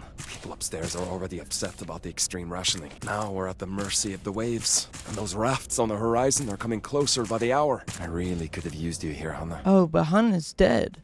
He doesn't even realize that. Or I'm pretty sure she's dead. She was on the Olaf boat. Never good vibes. I head through the halls and follow the sign that says surface access and open this little hatchway. Uh-oh. I don't think I should have done that. Uh-oh. This seems like a mistake. Uh-oh. Oh, crap. Don't think I should have done that. Oh, crap. I'm gonna drown. What the heck? How's that fair? It's locked from this side. Is this one of those doors I can open from this side? Please. Please. Ah, crap. Crap. I gotta go back. I don't know if there's like other areas where I can breathe, but I don't know them if there is. I don't even know where I'm going. And I certainly don't know why. Oh, okay, look. This part didn't flood. Oh, okay, I need to do that so I can get to the plantation. Maybe. Oh, nice. Okay. That worked. Now, safe at the plantation's entrance, I find a note. They're screaming upstairs. Holy crap. After the captain opened fire on the rafters, a damn riot broke out. A smaller raft made its way into the water entrance, but there was only a kid on board. His parents were sick, I think. Oh my god, it's freaking... That's gotta be... Detto. It's gotta be Detto. I enter the plantation, but it seems that not only has this place been flooded with water, but the water's also electrified. And even more terrifying than that, it seems that everyone is eating soybeans. Disgusting. I can navigate through the garden by jumping on the soil spots and avoiding the water. I'm even able to find some strawberries and banana trees to cut down, as well as seeds for me to start growing them both on my raft. I pick up a couple pieces of tape, which I can use to repair this electrical box, opening up the garden door. I pick up another note, and in this one, Ruben says that Olaf and his crew have let loose the lurkers on Tangaroa, as well as strapped tasers to the butler bots, which I guess is a thing they have. Finally, he reveals that him and Detto have teamed up to try and escape together, which just warms my little heart. It's like a sea-based Last of Us sort of thing. Eventually, I find the plantation's exit and can finally make my way to the main city's surface. Holy crap. Whoa, it's a full-on city in here. What is that? This is one of the city's butler bots. Now, taser equipped thanks to Olaf. He moves pretty slow, so I can take him out easily with a bow, giving me the Tangaroa keycard. Turns out all the butler bots drop these keycards on death, which is good as this permits us access into the living quarters. Inside these lavish looking apartments are more pieces of tape that we'll need to use down in the plantation. I also start finding a bunch of vending machine tokens. I find a door blocked off by tape that I need to use my machete to cut down. Inside are a bunch of rare materials like hinges and explosive powder. Back outside, I can find that I can open the emergency exit. It's letting me leave the orb city and head back to my raft. This single feature makes exploring this place so much easier. Just being able to refuel on supplies, clean out your inventory, and most importantly, sleep through the night so I can actually see what the hell is going on. I continue exploring through the hotels and find another duct taped off door. Here I find the first piece of one of the most valuable resources in this game, titanium ore. Titanium is not only super hard to find, but is used to make some of the best tools and machines in this game, so every piece I can find is crucial to save. I grab the 9th piece of tape we need and then head back to the plantation. I can use all the tape to repair the electrical boxes and finally shut off the electrified water. This allows me access into the back room, which holds the blueprint for the electric water purifier, the best way of purifying water in the game. I can open this door and use the elevator to head up to a giant hotel room where a birthday party of some sort was being held. After some parkour on the roof, I find a series of zip lines that get me to the top of this central tower. Here I can find the blueprint for a large storage unit, as well as a keypad for the bridge activation, and a note that seems to hint at the code. Basically, around the city, there are buildings with these icons on them. If we find them, they each have a number on the front for that section of the code. If we put them all together and then into the keypad... Ah! Uh-oh. What's going on? What's going on? Oh my god! What the heck just happened? So this bridge is apparently that giant building over there that is now unlocked for us. I don't know why that would be called a bridge, but I digress. I head back to my raft, sail over to this bridge, and it can enter through a ladder. Oh my god! Holy crap. Scared the ever-living heck out of me. If you get me a ride out of here, I can offer you Entrepreneurial consulting. Oh my god, we've unlocked the girl boss character. Inside, we find a blueprint for a water tank as well as this area's final note and our next location, Varuna. And with that, it was time to bid Tangaroa farewell and set sail once again. Before we leave though, there are a ton of trees around Tangaroa that I cut up for the wood. Like, so many that even after going through 2 axes, there are still more. But I decided to not get gluttonous here and leave with wood lining my pockets. Back at the raft, I researched a titanium ingot I found, which gives me tons of new recipes, like the advanced collection net, the battery charger, and the engine controls. I also took all these blue flowers I've gotten from our honey farms and placed them into the paint mill. After crafting a paintbrush, I can give the top half of my raft a complete makeover, and wow, does this look nicer than the drab brown I had been looking at this whole playthrough. Before heading to Varuna, I take a little island stop off and buy the blueprint for the advanced crop plot at the trading post as well as some more plastic. I also find a chicken on this island which I can capture with my net, giving us the final animal type in the game. Our little clucker will periodically lay eggs that we can use for various cooking recipes. I also try out the metal detector for the first time here. Basically, it has this light bar on it, and as you get closer to the treasure, it'll start lighting up more. Eventually, it'll lead you to a spot that you can then dig up with your shovel. The first one I find is pretty underwhelming, just being some scrap and wood, but the second one gives me a bunch of titanium ore, which is hugely helpful. With that island properly looted, we can leave and set our course to Varuna. On the way, I decided to do a revamp of my raft. You see, I need to use all these pillars in order to support the second floor, but their placement all around the raft makes getting around quite annoying. Thankfully, I just discovered horizontal pillars in the crafting menu. These can be put along the floor of the second layer and provide the support necessary for me to remove all these other spacious pillars. Makes getting around a lot easier and makes everything just look a lot nicer too. I can also place down my new advanced crop plots as I started to run low on watermelons for the biofuel refiner. And just like that, we had arrived in Varuna, which just appears to be like an old building. But clearly Olaf was here as lurkers haunt the halls. I find a note from a man named the Grabber, which I immediately hate, but apparently Bruno, the person at the shark, came here a bit ago and the Grabber stole one of his children doll things. I do some parkour jumps and make my way to the top of the tower. Here I discover a giant crane that requires a key, which makes me scratch my head because like this is everything that's here. What else am I supposed to do? Turns out that most of Varuna had actually been submerged, and exploring the underwater halls is what we're truly after. There are these bubbles around the building that I actually use this time so we can keep exploring deeper underwater. It seems that there's this big group of jellyfish blocking this pipe, so our goal is to figure out how to get them to scamper. I swim around for a bit before finding this area with a light that prevents the jellyfish from blocking the way. Inside are what appear to be some hotel rooms and a new friend, the anglerfish. These guys aren't too tough, really just swimming in your direction and requiring a couple slaps from the machete. He drops his head though, which if you wear, you gain the most minuscule amount of light, but the trade-off of having to look at these giant teeth covering half the screen. Yeah, I think I'll stick with my headlamps, thanks. I grab 4 spotlight parts that I can then throw into this broken spotlight, which shines down on the pipe, clearing out the jellyfish. This opens up the path to this weird hallway with like nails sticking out of everything. Huh? What the freak just happened? It's booby trapped. What the heck's hitting me? What tripped it?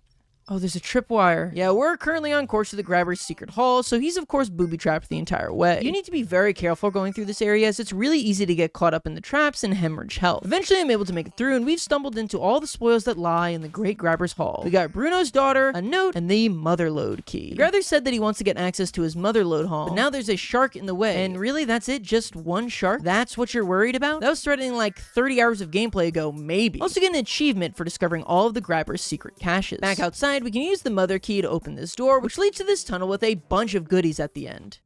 What the freak? What was that? What the heck? What the heck is that? What the freak am I looking at? What the ever-living freak was that I just saw? Was that was the shark he was talking about?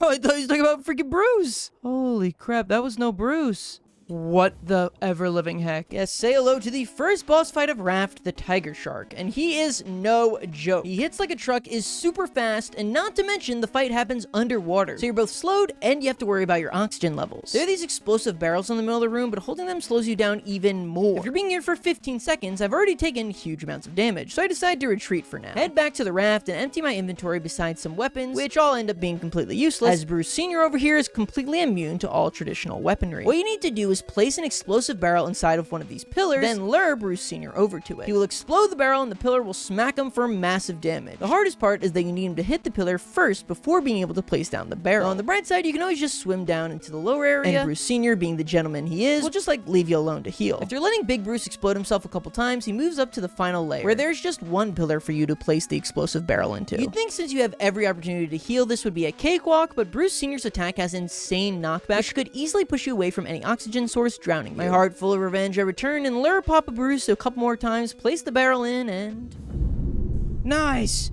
Oh my god. Whew. dear lord. The rhino shark drops a whopping 25 shark meat, which should get me fed for weeks, as well as the rhino shark trophy. But more valuable than that is the mother lode, which holds the windmill blueprint as well as the crane key we've been searching for this whole time. But first, I take a stop back at the raft to examine our Bruce Senior trophy. What the freak? Oh my god. But now we can finally use that crane key. Use the crane key. Crane is on. What is that? What's this doing? What's happening here? Oh! Oh my god! That is not what I was expecting. With that hole created, we can zip line over. Inside, I find the blueprint for the advanced battery, and of course, the next story location, Temperance. I go back through collecting the final notes I missed, as well as the last blueprint for the area, the electrical grill. I don't feel like my raft needs any major adjustments after that, so I decide to head straight to Temperance. The one thing I do discover is just how valuable alpaca wood is. You see, while a trash cube usually takes like 20 wood or 30 palm leaves to make, it somehow only takes 2 wool to make an entire cube. This makes alpacas far and away the best animal to farm, as trash cubes can be traded for some of the rarest resources in the entire game, like explosive powder and even titanium ore. After just a couple minutes of sailing, I begin to approach Temperance. And the climate here is immediately different than anything else we've seen so far, with these giant icebergs surrounding the area. I try exploring these for a bit, but they seem to be completely empty, so I truck on forward. It's a bit of a struggle to thread my somewhat large raft through all these close quarters icebergs, but with some careful maneuvering, I can get through. I can also see 2 glowing green towers in the distance, and I have no idea what that can mean, but I'll tell you what, it's definitely not good. Rarely is strange scientific alien technology in the middle of an apocalypse a good thing. I get close enough to what seems to be the main island, anchor my ship, and begin exploring. I find this tower where I can pull on the electrical box for 2 cables. Whoa, it's like freaking Hoth. What the heck? What the heck is snowmobile? What? What? This is crazy cool. Oh my god, this is awesome. Bro, I must be freezing. Just have my backpack on. That's a polar bear. I'm pretty sure that these are exactly the same as regular bears though, because just a couple arrows later and I'm able to take them out. I feel like all the hours upon hours I spent on Balboa Island finally paid off. I go around collecting more electrical cables until I find what looks like an observatory. Probably can't access this until I... What just happened? Am I trapped down here? Oh crap, my jaw was on the ground. I guess you guys can see that wasn't great emotions for a no face cam VO, but holy crow, that scared the ever-living poop out of me. Luckily, I'm not actually trapped, and I can swim out through the water into these horrifying ice tunnels. Like, these are truly activating my deep-sea fears in a way that I never knew was possible. Eventually, I swim through and find a ladder that brings me to what looks to be a cafeteria or a break room. And on the table, a note. There's bears all over this Bruno! frozen island.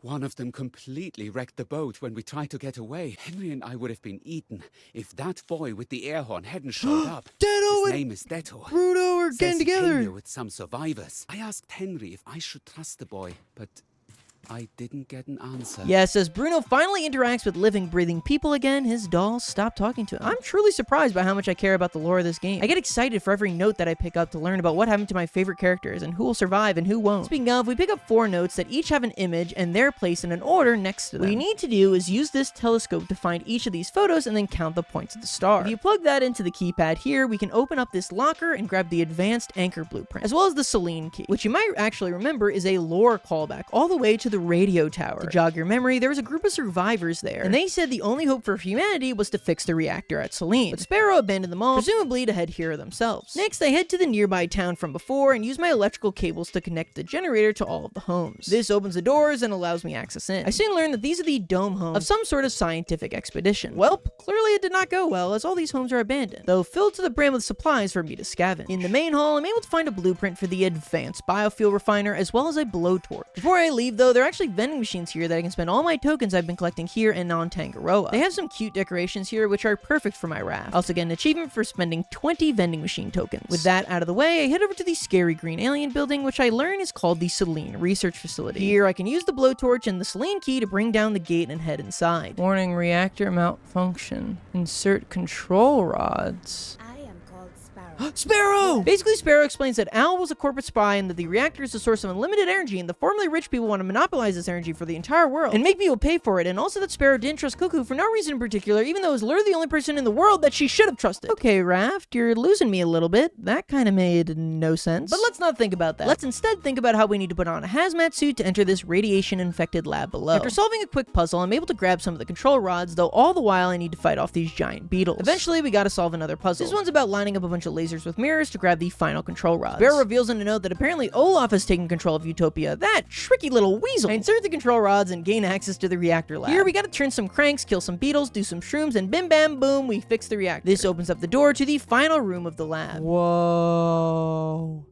What was going... Oh my god, were there people in there? You're joking. What the frick? They're doing cryogenesis in here? Okay, well, maybe introducing the concept of cryo-sleep into your world for a 5-second joke. You know what? I'm not even gonna bother. I get the achievement for unlocking all playable characters, find the blueprint for the electric smelter, and a post-it note with the final story location on our journey, Utopia. I go around to collect the last of the notes and grab the achievement for collecting all the ones here. Then it was time to do something I've been dying to try this whole time. Cowabunga dudes! Watermobile! An achievement for that. That's so funny. Finally, back at my raft, I decide to go to a nearby island before heading to Utopia. Seems like we're definitely headed toward a conflict with Mr. Olaf, and I want to be prepared. And the first step of that preparation was adding some of my Temperance decorations to my raft. I'm quite nervous at the possibility of meeting Team Dedo Bruno and just having them absolutely rinse my dinky little ship. But I think these cute little trees will do the trick. And if that doesn't work, surely Major Tom's penguin plate will. I stop back in an island and buy myself the blueprint for the advanced small crop plot, which I craft 2 of and place on my raft. I'm mostly relying on potato soup for food these days, so that makes things a ton easier. I continue expanding the outer layer of my raft and put little collection nets on the side, as I've noticed we've been letting a lot of debris just pass us by. And I've been consistently low on plastic basically this entire playthrough. I expand my storage systems as I've now got so many honeycombs I've run out of room. I craft myself a wind turbine. This thing will use the wind to recharge my batteries, which is an incredible upgrade. I've crafted far too many batteries on this playthrough, so this is going to save me lots of time. Just plop the battery in the little holding spots and wait. Now that I can recharge it, I craft an advanced battery out of titanium and place it in the recycler. I decide to finally move these giant crop plots. Like, I truly do not understand why I had these here for so long. It was almost impossible to get into the animal pen from here. Speaking of which, it was time to redo the animal pen. First, I placed down a sprinkler. The sprinkler waters a 3x3 square in front of it though, so I need to reorganize the orientation of my fences. Now I could just fill the sprinkler and the grass plot would automatically be watered. I find another nearby island and buy myself 9 titanium ore, which I immediately get to smelting. I place down some more small crop plots and start growing some flowers. I really want to paint the rest of my raft before this playthrough ends because the drab wood is starting to get to me. With all my titanium ore now smelted, I make a water tank and an electric purifier. By connecting the two, my water will now be automatically purified and stored in this tank, which holds a whopping 75 cups of water. I even connect the tank to the sprinkler, which will now constantly be autofilled. I use the rest of my titanium bars to make an electric smelter. This will allow me to smelt much faster. Not to mention, I don't have to constantly be fueling the furnaces with all my wood. I catch my second alpaca and start painting the bottom of my raft white. Maybe it's ugly, I don't know, but I do kind of like it. With all that finished, my raft is feeling 10 times better, so it's time to finally head to Utopia. What? Oh no, it looks good. But there are rats. I don't see any people. Where are the people then? Wait, this place looks kind of ruined. I can't tell if this is actually paradise or not. And the next morning, I can finally head on to the place we've been hearing about the entire game. Finally made it to Utopia. Utopia is a little different than your normal... What the frick is this? What the frickin' hyena? Yes, I assume these are Olaf's hyenas that we heard about back on Caravan Island. They pack quite the punch, and if they manage to bite you, they'll drag you until you attack them back. Despite their toughness, they still go down after just a couple arrows. Utopia's main feature, though, are these movable boxes. You can pick these things up and place them to give yourself extra jump height and reach places you otherwise couldn't. And this one here allows me to grab an extra electrical cable. Walking around though, the thing I'm most confused on is why this place is so empty. All the notes said that this was like a haven for all rafters all around the world to come together, and it's like a freaking ghost town with 2 hyenas in it. For this section, we need to collect a bunch of electrical cables and then connect all these power boxes to the giant battery down here. This is all pretty straightforward, except like halfway through when I had no idea what to do, so I start making this giant box staircase, which I can assure you is 100% not what you're supposed to do, and I overcomplicated this for absolutely no reason. Eventually, I'm able to funnel power there, which unlocks the next area. Here you can find the entrance key, a huge lock that requires the master key, and a note from Han, who you may remember from the ship. From the people of Utopia, do not trust Olof Wilkström. When he arrived here, we took his word in good faith. Now all of us, dissenters, are locked up, which is everyone by my count. To anyone reading this, Olof should be up in the marketplace. Beware of his rabbit beasts. Okay, no.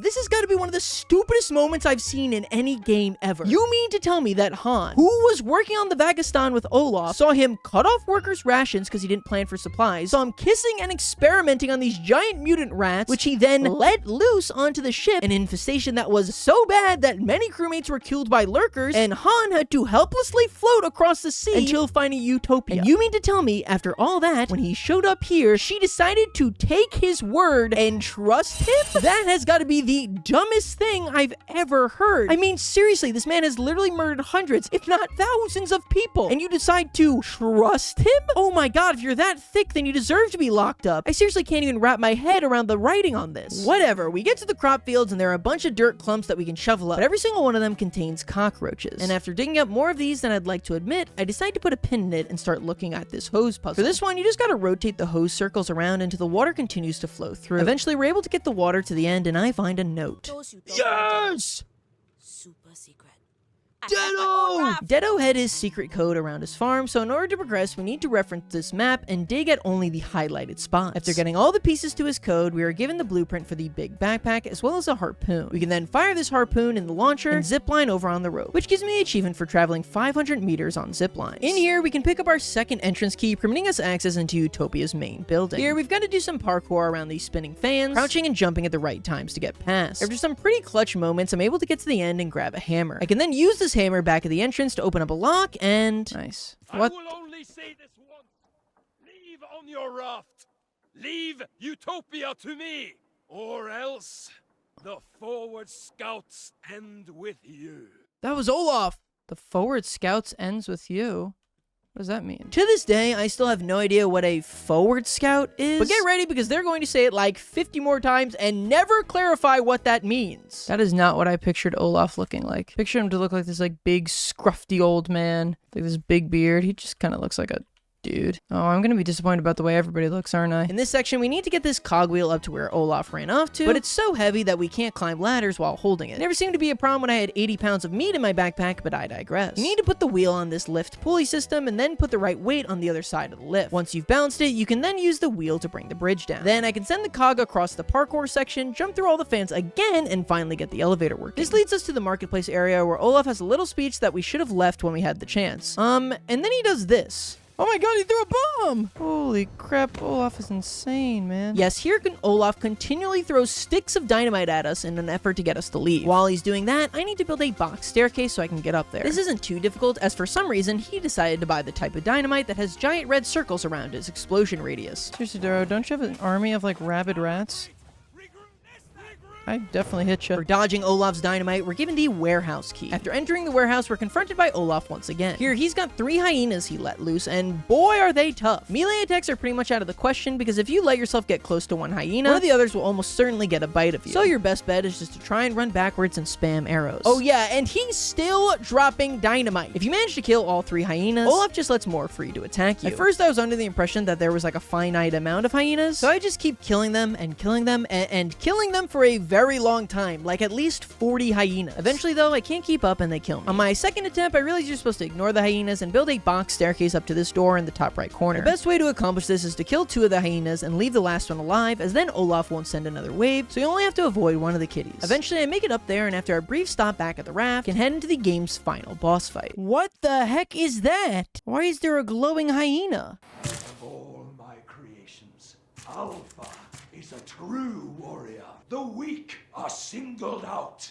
The strong remain. You forward scouts were the same. I was a forward scout? Alpha, in position. Kill! This is bad. And thus, we start the final fight of the game, Alpha the Hyena. Alpha's similar to normal hyenas in most ways, except obviously having way juiced up defenses and attacks. One key difference though is that whenever Alpha attacks, he leaves a puddle of toxic waste on the ground that deals damage over time. These puddles persist for a long while, so you need to constantly be looking out for them. He also has this attack where he throws a rocket chute, and it leaves acid puddles all over the flight path. These rocks are pretty hard to avoid, so you really gotta be on your A game. Those really are his only attacks, so once you get in the habit of dodging them and timing out the machete delay, you should be able to weaken him down before eventually... Oh, that was it? Oh, easy dub! Haha! Frick you, Alpha. Oh my god. That was actually surprisingly easy. I didn't even have to use my hearty stew. For defeating Alpha, I'm also given his head, and it'll definitely be a good idea to wear the rotting corpse of a genetically modified poison kitty. His last line of defense gone, we can confront Olaf, who falls off a window into a perfectly placed rope hanging on for dear life. I take the master key off him and leave him there, which I thought was kind of anticlimactic. I mean, this man has literally done genetic testing on animals, destroyed countless civilizations, and murdered people. And his punishment is, oh boy, Olaf, don't you dare do that again. Like, I feel like I should literally be ripping this man to pieces right now. Regardless, we can pick up the blueprint for the titanium tools collection and then head back to where the people of Utopia are being held. After putting in the master key, we can finally free them all. Oh, cutscene. When the ocean itself broke civilization, the survivors were left with nothing. Yet, they persisted. Oh, Deado. Forward scouts rose up from the wreckage, defied our flooded world, and brought back hope. From today on, we are all forward scouts. We're the forward scouts. Ready to discover the next step for humanity.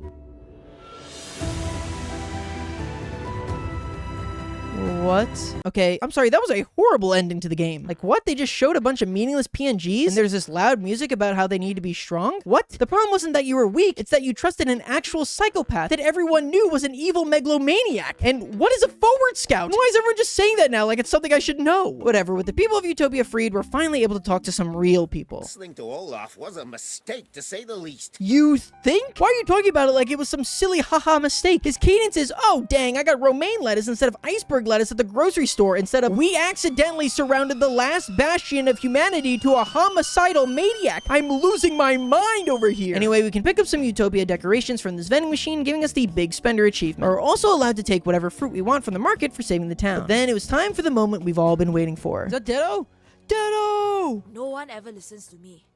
Maybe they'll listen after this. True that, Deado. He then goes on to talk about how his mother, father, and best friend Sanji all died, and alright, I don't need the sad backstory, I was just here for some funny haha science things, kid. After talking to some more people from Utopia, it was time to head back to the raft, because even though we finished the game's main story, we've still got tons of achievements left to collect. Some of these will end up just taking a couple minutes, with the hardest two taking well over 30 hours of gameplay, dear lord. So we've barely even started on our raft journey here. But first things first, it was time to decorate our raft with the items we got from Utopia. That will surely give me the motivation to finish the rest of these achievements. We're also going to need a more robust organization system, so I take the time to expand our storage system and color code each chest to the items that lie inside. It was supposed to look like all nice and fancy, but the contrasting colors actually could not look more hideous on my wall. Two of the hardest achievements I have before me right now are Artistic Collection and Former Glory. These achievements require me to find the developer paintings and tiki pieces respectively, both of which can only be obtained from metal detecting on islands. And they're both very rare, so we're gonna have to visit a lot of them. But in an insane stroke of luck, on my very first island, I somehow find a safe with 2 of the 8 developer paintings. That is truly insane how lucky that is. And then even more insane than that, the other treasure on the island is the first of the 4 tiki pieces. You don't yet understand how rare of an event this is, but you'll see soon. I also find a chicken on this island, which I'm sure to catch, as there are several animal-related achievements, the most daunting of which being to catch 50 animals. Because I know I'm going to be spending so much time sailing around to different islands to get these 3 achievements, I reformat my engine room and install a whopping 6 of them. While this is way more fuel expensive, each engine increases the speed of your raft just that much more, which adds up when you spend as much time sailing as I will. Never before seen speeds, I decide my basic plan will be to sail all the story islands for the achievements there, and along the way, stop at any islands I see for the various metal detecting achievements I need. And first on that list is Tangaroa City. With no need for vending machine tokens anymore, I spend everything I have left over on shark dinners, bolstering my food for a good long while. Then I head back to the elevator in the plantation section. This time, instead of going up, I find a hidden button on the wall and click it. This brings me to a treasure room and gives me the secret achievement, You Should Not Be Here. Inside are tons of rare resources like explosive powder and titanium ore. That's not the only secret room here, as if we head back to the sliding crates machine, we can unearth another pathway over here to the right. The problem is because of the water, I cannot see the crates at all, which feels like a massive oversight. So I need to constantly be leaving the machine to go physically check what crates are where, remember that, and then move them completely blind. This takes a good long while. But with some finessing, we can unlock the pathway through and discover another secret room, giving us the achievement. For the final Tangaroa achievement, I need to play the piano I bought from the vending machine there, giving me the instrumentalist achievement. Next, it was on to Caravan Town. Along the way, I build myself the advanced engine controls, which allows me to remotely start, stop, and change the direction of my engines. This is hugely convenient, as trying to back up with 6 engines was an impossible task. I also continue expanding the reach of my collection nets, as I would frequently run out of basic resources like plastic and scrap. Now at Caravan Town, it was time to start on what makes the majority of this game's remaining achievements, enemy kill achievements. Each of these achievements asks you to kill 50 of different enemy types in the game, and I've come to Caravan Town to start on Poison Puffer. The main hurdle with this set of achievements are respawn timers. You see, in story locations, enemies will always respawn at the same spot. However, it'll usually take them like 5 minutes or longer to respawn, which adds up quickly when you need to kill 50 of them. But luckily, I discovered a small exploit that can save you hours on this achievement. If you save before you kill the poison puffer, you can go through, kill the one near you, and then reload your save. From here, you can just go through and kill the same puffer fish you just did. While in your save file, you're not making any progress at all. Each time you do this, Steam counts it to your total number of puffers killed. This is basically required for this achievement if you don't intend to spend 4,000 hours playing the game. It still takes a good 30 minutes of resetting, but I'm able to finally kill my 50th poison puffer and grab my achievement. Next, we're on to the place that has lived rent-free in my nightmares for the past month, Balboa Island. Here I was looking for the kill 50 bears achievement, which I employ the same strategy as the pufferfish. I would then go on to use this on the anglerfish in Varuna, the screechers and Van Nagiston, screechers and boars on a normal island, and finally your old pal Bruce with a piece of bait. And get used to this little trick, as it can be used to accomplish many of the remaining achievements, including the dev paintings. We can just save before digging up this briefcase and then reload until we get the painting we want. And if you're thinking, well, that should make the tiki achievements a breeze, this same exploit cannot be used for tiki pieces. One of the game's other hardest achievements that we'll need to be working towards is build 10 beehives on your raft. While it might not seem hard, each beehive takes 15 bees. So across 10 hives, that was more bees than my high school report card. To make space for all these hives, I move them upstairs so they can all be placed together. I also make an electrical grill, as it is not only bigger, but charging my batteries is way easier than constantly gathering wood. I want to make sure that each island I'm heading to is an evergreen island. That way there'll always be bees on them. So I put the Balboa island code into my directory, which will ensure that every island on my radar is an evergreen. Or at least that's how I thought it worked, because in reality it's more like 1 in every 5 islands, which is truly going to drag out this process until the end. I placed down a couple medium crop plots, giving me the achievement for having 10 crop plots on my raft. But that's not the only reason I've placed these down, as with all our engines, we're going to need constant raw fuel to create biofuel. And to aid in this further, I create 2 more biofuel refiners. On one of the islands I visit, I find a goat who's got fur like that one Power World monster. I forget what they're called now. But upon capturing this goat, I learned that this is actually a rare animal. They're completely identical to normal animals, but this does give me an achievement. In my endless beehive quest, I also managed to pick up catch 25 bees achievement, and soon after, dig up the final developer painting and hang it on my raft. My favorite is definitely Man on the Moon, as it's this beautiful painting of the moon and my friend Floydson. The next achievement I take a crack at is build 1,000 foundations. This one's pretty easy, because even though I've been speeding through this section, it's been like 15 hours, so I've accumulated a lot of wood and plastic. I can also use triangle foundations, which cost half as much as normal ones, to create double the foundations. Next up was to witness 50 fireworks explosions. Fireworks can be crafted pretty easily using explosive powder, so this one's a no-brainer. Instead, I'd like to take this time to make a huge confession. I do not get fireworks. I genuinely do not understand why people enjoy them so much. They always have and always will look the same. Please tell me I'm not alone in this. Now is time for the Hook 5,000 items achievement, and this is going to take a while, seeing as I'm currently sitting at 300 items hooked. Or at least it would have if it wasn't for a neat little trick. You see, if you throw out a ton of items into the water, then fill up your inventory, you can continually just hook it. But since there's no space for it, it'll just get put right back into the water. Using this, I made a ball of about 150 wood and hooked it up a few times to get this one in just a few minutes. I start farming flowers, as there's going to be a paint achievement coming up soon, so we're going to need lots of these guys. I also had a ton of collection nets across my raft, as I want as many resources as possible. In addition to checking large islands with my metal detector for tiki totems, I also check every small island I see for what will end up being the worst achievement in the game: find Plane Crash Island. The Plane Crash Island is similar to the Captain's Island we found earlier in the game, with it having a 2% chance to spawn in as a small island. Well, unfortunately, it'll be a while until I find the Plane Crash Island, but I do find my second Captain's Island, which just feels like a cruel joke at this point. On the bright side though, I find my second tiki totem, and less than 30 minutes later, I find my third piece. Wow, maybe this one won't be as bad as I thought. I started using tier 3 bait to fish up some more reputation, as we need to head to the trading post to buy the final blueprints, the canteen, and the detail plane. After learning the crafting recipes at the research table, we now know every single recipe in the game and earn the achievement for it. But after that, a true miracle happens. The last tiki piece! Oh my god. Wait, this is insane. I can't believe that. Holy crap, we gotta get home. Oh, what? You could get repeats? Yes, apparently I was just lucky on the first 3, and there is nothing guaranteeing that all the tiki pieces you will find will be in order. A lesson that I will soon come to learn very well. With all my flowers now processed into paint, it was time to tackle the paint 1,000 blocks achievement. Though I don't have enough to paint that many blocks, I can always use the good old save and reload trick to help us through. Next, it was back to Caravan Town, as our next achievement needs us to travel 1,500 meters on the zipline. There are these 2 zipline strings here that you can just go back and forth from, making this one pretty easy. Only thing to watch out for is the Screecher, who I still don't know how to kill, so I just have to tank his infuriating boulders the entire time, but I eventually do manage to travel 1,500 meters. After that, I managed to find the Captain's Island for a third time, and still no plane crash island. Several hours later, I managed to find my final batch of bees, craft my 10th beehive, and pick up the achievement. I need to take a quick stop at a trading post, as I've got to pick up some chili and turmeric. We'll need these to cook up a bunch of dishes, as the next achievement on our list is to have every buff at once. There are certain recipes in this game that you can buy from the trading post, or just Google them like I did, and they'll give you a buff like speed or extra hearts. All of these dishes are fairly easy to make, and after eating and drinking them all, we grab the achievement. Finally, we've got the Capture 50 Animals achievement. This one can once again be easily accomplished using the save trick, by just finding this one goat, capturing it, resetting, and capturing it again. And with that, we've got just 2 achievements left, and you know them well. Find the final tiki piece, and discover the stupid plane crash island. And oh boy, if you thought we were done, think again, because hunting these single 2 achievements took longer than the entire rest of the post-game section. First up, I prioritized tiki hunting, as we can search for it on both small and large islands. And it's not long before I find another duplicate, and another one, and another one, and another one, and another one. If you had to guess, how many extra tiki pieces do you think I accumulated looking for the last one? 4? 5? Try 8. I specifically even got 5 extra of this single tiki piece, that after hours and hours of searching, the stars align. Please, please, Lord, please bless me on this day. I need this so bad. Please. Yes, yes, yes, yes. Oh.